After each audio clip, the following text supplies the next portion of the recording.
Police ने पप्पू के घर का दरवाज़ा बजाया।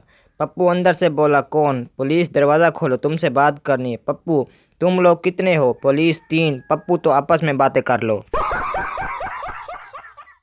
पप्पू, दादी आप टीवी में काम करती हैं? दादी हैरानगी से, नहीं तो बेटा, मगर ऐसा क्यों पूछा तुमने? पप्पू, वो अम्मी कह रही थी आ गई बुढ़िया, अब देखना रोजाना नया ड्रामा करेगी।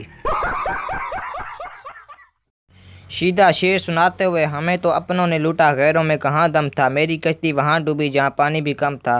पप्पू, तुम तो थे ही गधे, तुम्हारे दिमाग में कहाँ दम था, वहाँ कश्ती लेकर क्यों गए जहाँ पानी कम था।